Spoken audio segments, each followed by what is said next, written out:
Pinagi sa atong mga kapatid sa social networking sites, ilang napadangat ang mga hulagway sa ilang nakuha, ilabi na ang mga anaa sa lalawigan sa Bohol.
Mga pasyente sa ospital sa Subo gipagawas og temporaryo nga gipahimutang sa dalan ug sa usa ka gym sa Dakbayan. Andrea Patenya, Sugin Limi.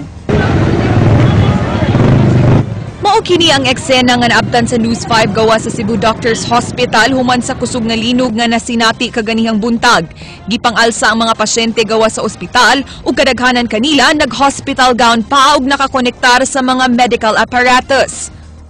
Niniusa sa Danos Mania Boulevard, temporaryong gipahimutang ang mga pasyente sa Cebu Doctors Hospital. Gani, pipila kanila naka-dextrose pa. Sa inyong makita, wa usay gipasud sa maong edipisyo tungod kay delikado nga naapektuhan gyud maayo ang pundasyon niini ug nga adunay posibilidad nga aduna pay pipila ka mga aftershocks nga masinati mao nga mao gyud kini ang pahimangno sa mga opisyales sa maong tambalanan alang sa seguridad sa ilang mga pasyente. Gawas nga gikahadlukan nga adunay structural damage ang ospital, miasusab ang 5th floor sa maong building. On top of the 5th floor, there's a machine room. There was a short circuit. So there was a spark and a little fire with a lot of smoke. That was extinguished. Before the firemen arrived, it was already out. Kining bag-uhay lang nga nanganak na si Gemaline, wa kapugni ang paghilak tungod sa kahadlok samtang nagunit sayang anak. Pero gihalog na mo ang bata.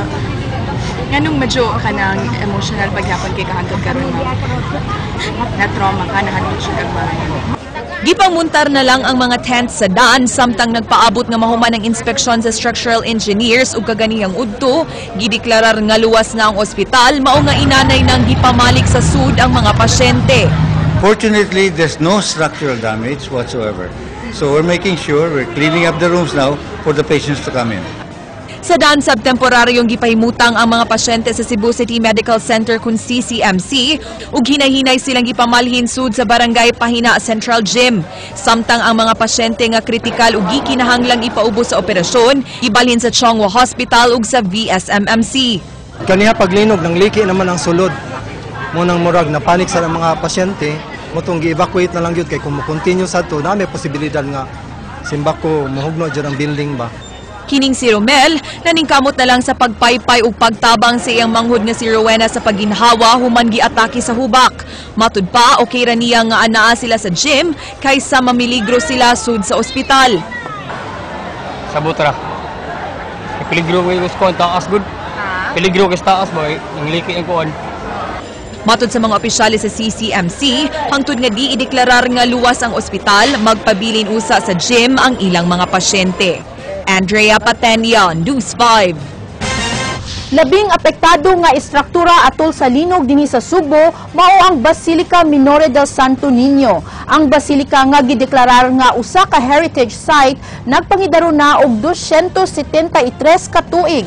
King Perez, Sugin Limi.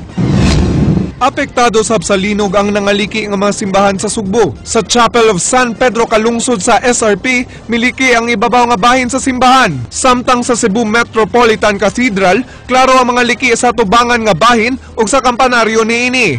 Pipila ka mga simbahan diri sa Sugbo ang apektado tungod sa linog kaganihang buntag ug usa niini ang Basilica Minore del Santo Niño kundi nabungkag ang kampanaryo niini. Ang simbahan sa Santo Niño usa sa labing importante nga tourist attraction, usa ka importante nga heritage treasure nato. Subo kaayo ang murag gikumot akong kasing-kasing ganang kong muhilak. Matod pa ni Cabino Guerrero nga usa kini kadakong kawadon sa mga Sugboanon kun dili kini ma-restore pagbalik. Ang maong simbahan gisugdan og tukod niadtong tuig 1735 ug natapos sa tuig 1740. Sugyot niini sa mga deboto nga mutabang paggasto sa pag-ayo sa kampanaryo, labaw na nga anay teknolohiya nga makapabalik niini sa orihinal nga porma. Especially kaning nga type kaning mga coral stone, dali ni siya kay kaning mga nangaliki diri ato ra ning tigumon, ibalik mahimo ra ni siya og ibalik og patapot. Pero base muna. Samtang gipahibaw ni Father Jonas Mejares, rektor sa maong basilika nga nagtigom na ang mga pari pagsabot kun unsa ang himuon sa kampanaryo. Labaw nga gikabalak-an niini nga hapit na ang pagsaulog sa sinulog karong Enero. Wa pasab nila nakita ang aktual nga damage sulod sa simbahan tungod dili pa kini luwas nga sudlan. Mo konsulta sila og structural engineer pagsusi sa kadaot. Sa pagkakaroon sa Pilgrim Center himuon ang mga misa sa basilika. Definitely ma-restore na siya pero it will take time. That I don't know. Kaya nga itong gitanaaw magod doon ng kapistahan. So gato pa ba na siya makaya. We'll try to do our best nga ma-restore siya before sa kapistahan. Samtang giawhag ni Auxiliary Bishop Julito Cortez nga likayan sa pagsulod sa mga simbahan, samtang gi-assess pa ang kahimtang niini. Na ay mga places of worship or places of gathering, gi-discourage sa mga engineers pag-gather in the next 24 hours. Pero like na alternatives like dinhi, the masses will continue but outside. King Perez, News 5. Nangliki ang istruktura sa Mandaue Public Market samtang nangahulog ang uban nga bahin niini. Patay ang usa ka tindera og baboy nga natagakan. Ryan Sorote, Sugin Limi. Daw nahimong ghost town ang Mandaue Public Market human sa pagtayog sa linog nga ganihang buntag. Gikordon sa kapulisan ang tibok merkado. Way bisan usa ang nagtikaw-tikaw sa sud tungod sa kahadlok nga dunay mga tagak. Tataw sa manhibiling tsinelas o mga planggana ang pagdali-dali sa mga tao nga makagawas sa merkado. Apan way suwerte, ang tendera nga sa Jurinda Casol 42 anyos nga taga Barangay Luok Dakbayan sa Mandaue, dihang natagakan siyang decorative glass box sa iyang ulo. Dead on the spot si Casol tungod sa kagrabe sa kadaot nga iyang nahiagom. Paggawas na unta sa merkado ang biktima, dihang natagakan kini. Dinhi sa morgue sa Mandaue District Hospital, naabtan sa News 5 ang mga kabanay sa biktima. Magbalik pagsakyan na niya! Ang ina siya magkuhan nga mainana, kanadakan man kayo ng mga tao nga nagan niya, siya may naabtan sa hunlak. Pagdariban ako pa dong, tawagan ko pagyanan na konsulasyon nga, dali lang, largo lang doon sa district ay mong asawa, emergency. Kung magdahom nga, inani na daw yung tabuka. Miabot sa kapin 40 ka mga individual ang ipangdala sa mga ospital sa Dakbayan sa Mandaue tungod sa linog. Sagad sa mga naangol, mga manindahay sa Mandaue Public Market. Ryan Sorote, News 5. Dili pa lang yung dugay na tandog kining atong gibarugan sa lain na sad nga aftershock. Mga buildings o pipila kapinoyanan sa siyudad sa Sugbo nangahagsa o nangadaot gumikan sa linog.